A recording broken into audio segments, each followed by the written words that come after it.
संगीत घराने एमपीजीके के फुल कोर्स के सीरीज में आज हमारा 41 लेक्चर है और धीरे धीरे करके टोटल 70 इसमें टॉपिक हैं, उनको हम लोग यहाँ पे कवर करेंगे। पहला जो आज का टॉपिक है इसमें मैहर घराना, तो इसके बारे में पहले देखते हैं। ये टॉपिक बहुत इंपॉर्टेंट है और बहुत छोटा टॉपिक है, तो जल्दी से 5 मिनट के अंदर ही कवर हो जाएगा, लेकिन आता है इसमें एग्जाम में।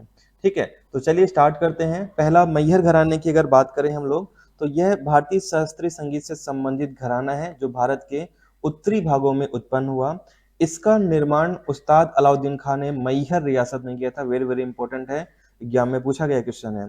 प्रमुख संगीतकार कौन कौन से हैं? रविशंकर, निखिल बैनर्जी और शरण रानी हैं।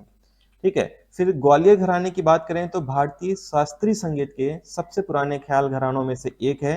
ध्रुपद और ख्याल गायन दोनों ग्वालियर में ही विकसित हुए हैं। इन घरानों को मुगल बादशाह अकबर का संरक्षण प्राप्त था। नत्थन पीर बख्श को, बहुत इंपॉर्टेंट फैक्ट है, ग्वालियर घराने का जनक कहा जाता है। उस्ताद हस्सू खां और उस्ताद हद्दू खान ग्वालियर घराने के ही संगीतज्ञ थे। ग्वालियर में ख्याल गायकी का आगमन लखनऊ के कव्वाल मोहम्मद खान के आगमन के साथ हुआ था। ये भी वेरी इंपॉर्टेंट है, ध्यान रखिएगा। फिर आते हैं सेनिया घराना, तो ये भारतीय संगीत के जनक तानसेन से संबंधित है। हालांकि तानसेन ग्वालियर घराने से भी संबंधित है, ये भी ध्यान रखना है। तो सेनिया घराना और ग्वालियर घराना दोनों से तानसेन संबंधित हैं। तानसेन संगीत विद्यालय के अनुयायी जो हैं व्यापक रूप से सेनिया घराने के अनुयायी के रूप में जाने जाते हैं।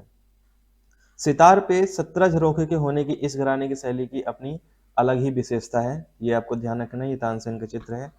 फिर आते हैं हम लोग, ध्यान रखिए, तानसेन का जो समाधि स्थल है वो भी कहाँ पे आता है? ग्वालियर में ही आता है। ये भी फैक्ट आपको ध्यान रखना है।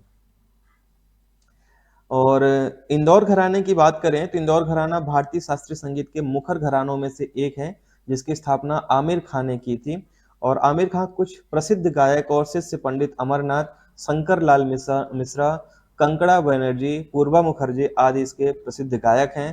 तो प्रसिद्ध संगीतकार सुल्तान खान ने इंदौर घराने की निगरानी में अपना संगीत विकसित किया हुआ था। ये भी फैक्ट आपको अच्छे तरीके से ध्यान रखना है। तो इतना ही टॉपिक था, 5 मिनट का केवल टॉपिक है, तो आप लोग अच्छे से देख लीजिएगा और इसको एक दो बार रिवीजन कर लेना। कल वाला जो चैप्टर रहेगा 42 का, बहुत इंपॉर्टेंट है, क्योंकि हम लोग लोक चित्रकला के बारे में पूरा डिटेल देखेंगे और इससे क्वेश्चन बहुत आने की संभावना है, क्योंकि यूनिट 10 में भी क्वेश्चन पूछा जा सकता है और एमपीजीके में तो पूछा जाएगा ये। तो कल वाली क्लास भी बहुत इंपॉर्टेंट है, आप लोग जरूर ज्वाइन करिएगा 2 बजे लाइव क्लास। और 10 बजे जो चलता है हमारा 5000 एमसीक्यू की सीरीज चलता है एमपीजीके का, वो आप लोग उसको भी जरूर ज्वाइन किया करिए, क्योंकि उसमें पूरा डिटेल से पढ़ाता हूँ, डिजिटल बोर्ड से पढ़ाता हूँ। वेरी वेरी इंपॉर्टेंट है। तो ये थ्योरी क्लास आप 2 बजे लिया करिए और 10 बजे आप लोग ये एमसीक्यू क्लास में भी आप लोग सभी लोग आ सकते हैं। ठीक है, तो मिलते हैं नेक्स्ट क्लास में।